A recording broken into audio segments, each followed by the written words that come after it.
Hey everybody, what's going on, and welcome back to the channel. Haven't really had time to get out here in the garage this weekend.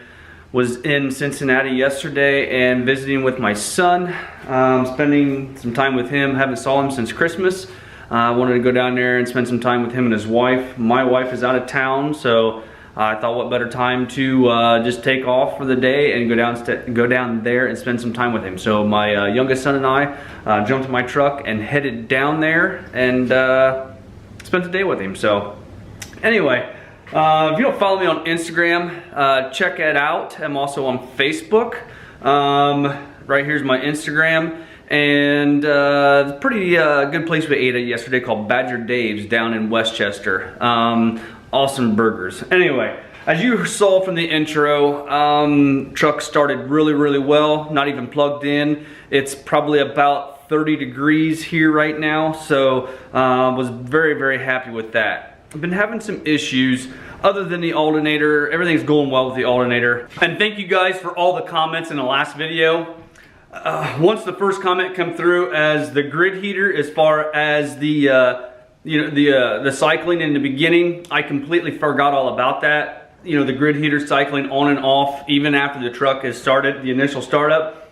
It's just one of those things you're thinking of the worst and it's the simplest. So once again, guys, I do appreciate all the comments and keep them coming. And from the shavings that you saw on the belt tensioner, that was from misalignment from that alternator tab being wore and also that bolt being wore. So that issue is taken care of. And also I was having some other issues with some hard starting. So I really didn't know what was going on, but I did find the issue. You guys remember a while back I was trying to decide what battery terminals to go with, and these battery terminals yet are cool. Sorry, I see things and I gotta go off and do them. Anyway, those battery terminals yet they are cool. They're just not good for my area with all the salt and corrosion. I don't have inner fender wells in my truck, so that allows just a little bit more stuff to splash up in the engine compartment. Even on top of my intake elbow, I have a little bit of, you can see spots and stuff where like the salty water and solution and stuff that we're driving in has splashed up on top of the engine. That's how far a lot of that crap goes up in your vehicle when you're driving in the conditions that we have in the northern states here. So anyway, what I had, as you remember right, I had these on my truck. Now, you can see the corrosion in there that was already starting.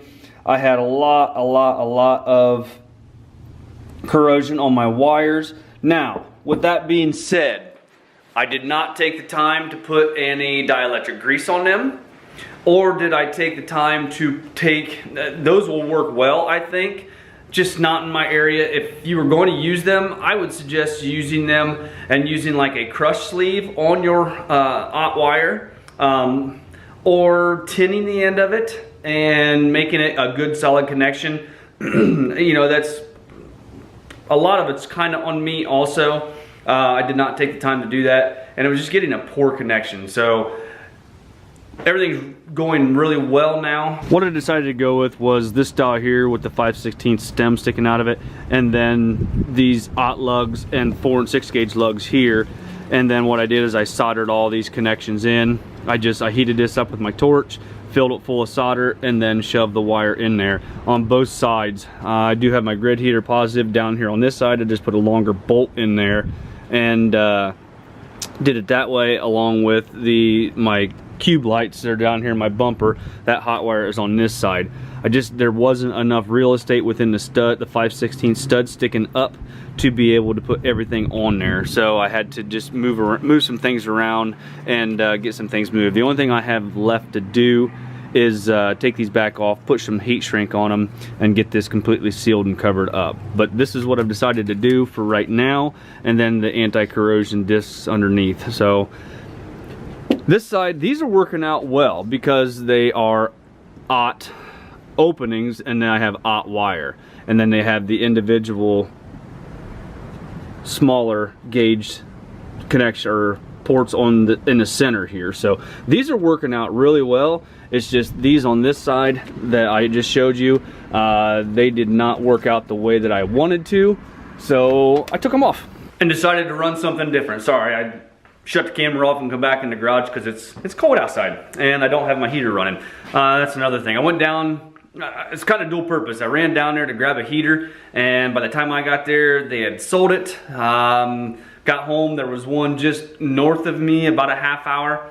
I was gonna run there the first thing this morning and pick it up, and that one had sold. What I was looking at is, this is the infrared here. They have one that's a blue flame, that's 30,000 BTU. I was just gonna pick that up and use it for the time being until my wife and I kind of decide what we're gonna do as far as staying here, selling, finding a place with shop, or more suitable area for me to build a shop. So anyway, that's kind of where I'm at. Got my suspension parts ordered for the rear of the Caddy and also the front of the Caddy. Hopefully those will be here this week so I can get started on that. Got a lot of things to tear apart. Got an event coming up April 27th.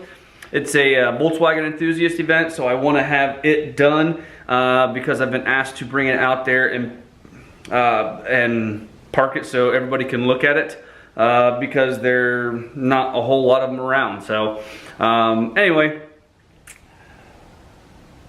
also, okay, one other thing, sorry. Nikki and Kevin have pretty much knocked it out of the park again. They have come up with and released a smaller version, real teeny tiny version of their Clamptite tool. If you guys have not picked one of these up yet, I mean, just look how clean and neat that looks.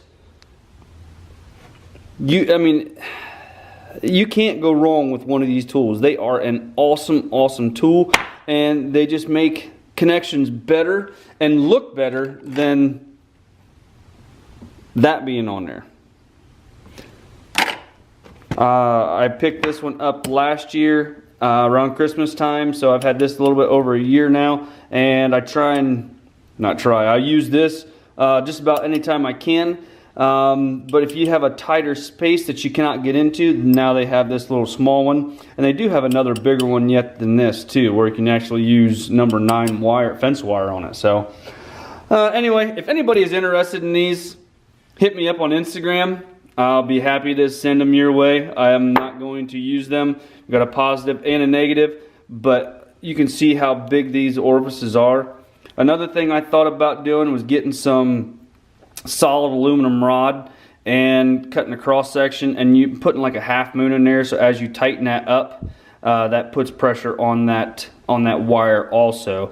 Just another idea that I had thought about doing, but what I'd done was quick and easy. I'd done it yesterday morning. Took me about an hour to do just because I was in a hurry to leave for my son's house. So I wanted to get that all done and get it taken care of. So anyway, just kind of an update, let you know where I'm at, let you know that I'm still here. Another thing, thank you so much to Pure Panorama for helping the channel out. You guys know that we are at, as of the last time I looked this morning, 983 family members. So yesterday in his video, he announced that he has an Edge comp box that he is going to be giving away. And if you guys from his channel subscribe to mine and then comment on one of my latest videos, Edge comp, you are entered to win that. So huge shout out and thumbs up to Pure Panorama. Thank you very much, buddy. I do appreciate it. He has an awesome channel up in the New York area. He's got a nice 01 red 2nd gen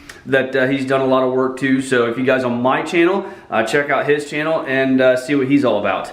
Also, Clamptite, they are on Instagram, Twitter, Facebook. Head over there and see what they're all about. Their information will be in the description. Also, links to purchase that tool if you so choose. As always, thank you very much, guys. I do appreciate it. Hit that like button, give me a thumbs up, subscribe if you have not already done so, and we'll see you guys next time. Bye-bye.